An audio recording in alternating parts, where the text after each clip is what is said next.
The morning began like any other in the quiet city of Velmora, where the streets carried a strange sort of peace, one that felt borrowed from a dream, suspended in time as if the world had paused its heartbeat to listen for something coming on the wind. And at the center of this fragile calm stood Elandor, a young historian whose life had always moved with the steady rhythm of research, routine, and reason, unaware that this would be the day everything he believed about the world and himself would shatter like a glass dropped from trembling fingers. For as he walked along the stone path toward the Velmora archives, the sky above him flickered, not with lightning nor storm nor any natural phenomenon he had ever studied, but with a tremor of light, thin, sharp, trembling, as though someone had drawn a blade across the fabric of the sky and light leaked through the tear, rippling with colors he could not name, hues that should not exist, and the moment he lifted his gaze to it, the world around him inhaled sharply, leaves freezing in mid-fall, birds suspended mid-wing, the hum of morning chatter around him dissolving into a suffocating silence that pressed against his eardrums like a narrowing tunnel, and suddenly Elandor realized he was moving in a world that no longer was moving with him.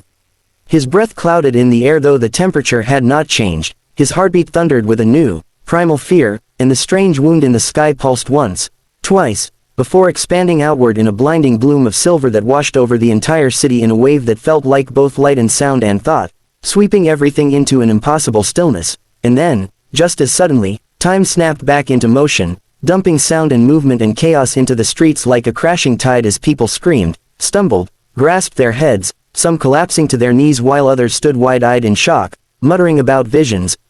of distant landscapes, unknown stars, memories that were not their own, voices whispering warnings in languages that tasted like metal and ash.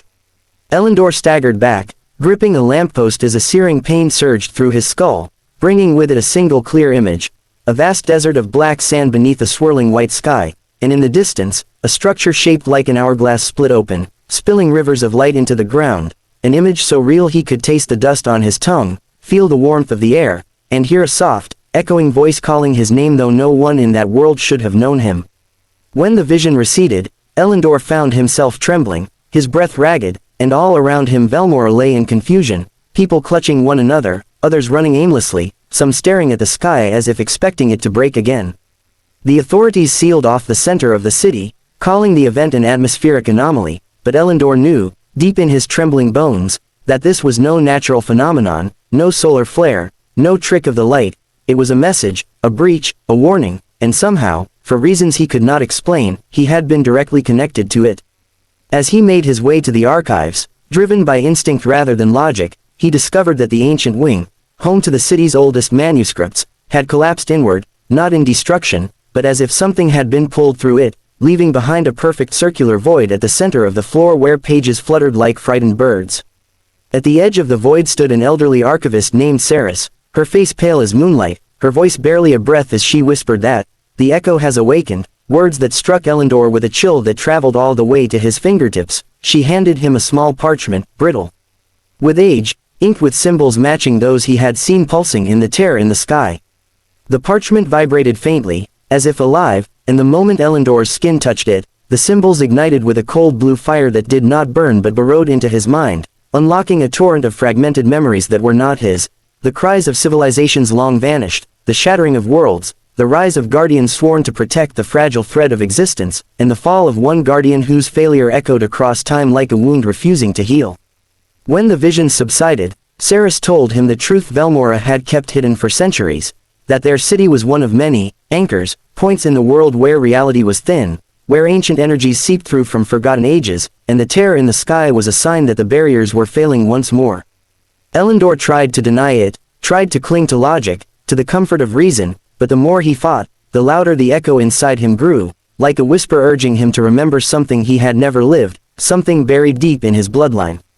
And as night fell over Velmora, a low hum reverberating across the city like a distant heartbeat, Elandor realized he could no longer pretend to be merely a historian, for when he closed his eyes, he saw that black desert again, the hourglass structure splitting open, spilling light that formed into a towering figure with hollow eyes, and the same voice whispered once more, this time with urgency, this time with a command, "Find the anchor,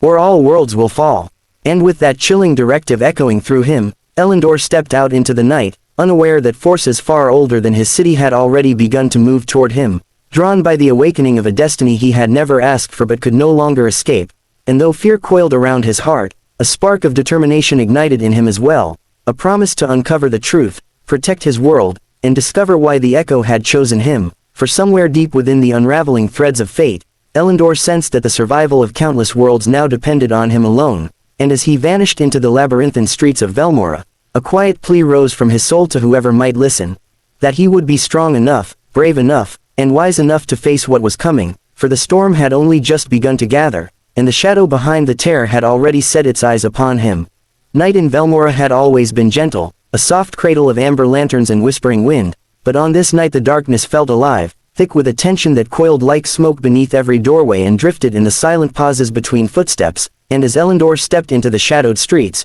his senses sharpened with an intensity he had never known, as though the world itself had peeled open a hidden layer only he could see. The air vibrated faintly, humming with an unseen rhythm, a pulse that matched the frantic beating of his heart, guiding him toward the old quarters where the narrow alleys twisted like veins through Velmora's ancient bones, and though the city slept, he felt watched, by eyes not bound to this world, by presences that seemed to move at the edge of his vision but vanished the moment he turned to face them.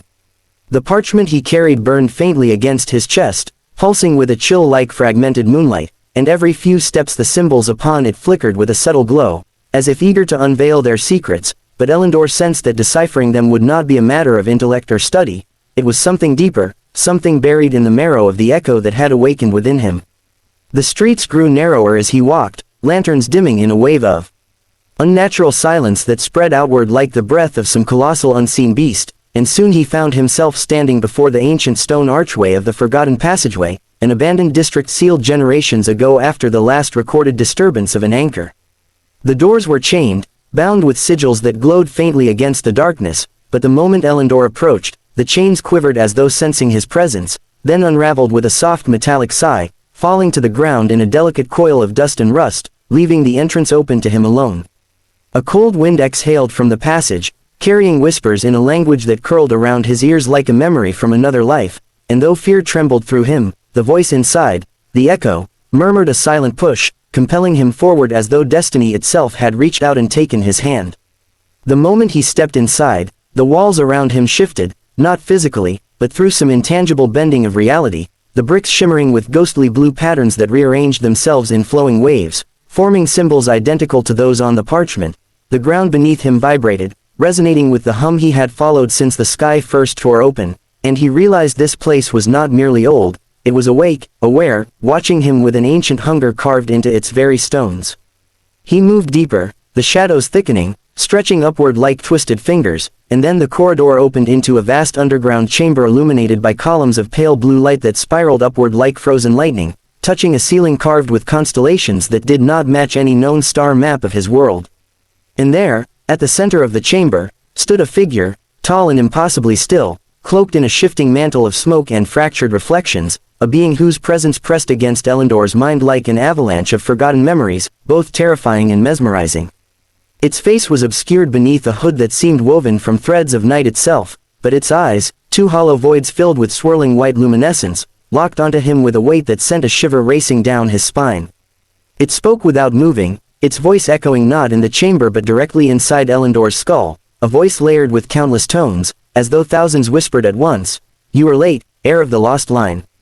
Elandor staggered, breath hitching, for he had no lineage of significance, no ancient bloodline, yet the echo inside him pulsed violently, as if affirming the being's words.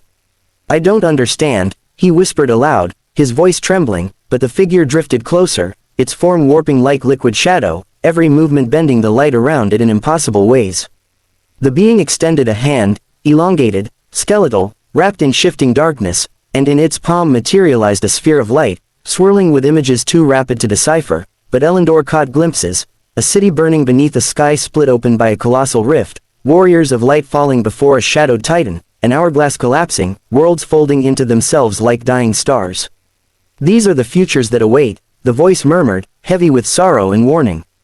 "The tear you witnessed was merely the first. The anchors weaken, the boundaries crumble. You, Echo Bearer, are the last key." The sphere hovered before Elandor, radiating a warmth that seeped into his bones, urging him closer, but before he could reach for it, the chamber trembled violently, a booming crack splitting the air as the far wall ruptured with a shower of dust and shards, from the breach emerged a monstrous creature unlike anything Elandor had ever imagined, its body a writhing mass of tendrils made of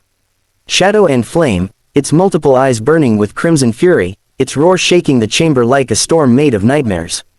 The cloaked figure turned sharply, its voice tightening with urgency. "Go, heir. Your path begins now." But Elandor froze, torn between terror and disbelief, until the creature lunged, and the cloaked being raised a hand, unleashing a surge of silvery energy that slammed into the monster, halting it for only a heartbeat. "Run!" The voice thundered, resonating with a force that rattled his bones, and Elandor stumbled backward, clutching the glowing parchment as he fled through the twisting corridor, the ground quaking beneath his feet as the creature's enraged roars echoed behind him, each one shaking dust loose from the ceiling. As he burst out into the open night, breath ragged, heart pounding, he looked back just in time to see a pillar of blinding light erupt from the forgotten passageway, followed by the monstrous howl of something ancient and furious, then silence, deep and suffocating. The ground continued to tremble beneath him, faint but steady, as though the world itself had begun counting down to something inevitable. And standing alone beneath the trembling sky, Elandor finally understood. This was only the beginning, forces beyond comprehension were stirring, shadows that walked between worlds had taken notice of him, and whether he was ready or not, destiny was closing its hand around him. As fear, purpose, and determination battled inside him, he whispered a promise to the empty night, that he would find the anchors, unlock the truth, and fight for every world threaded through the fragile tapestry of existence. And somewhere in that vast darkness, as if in answer, the echo whispered back with a single word that chilled him to his core: "Hurry."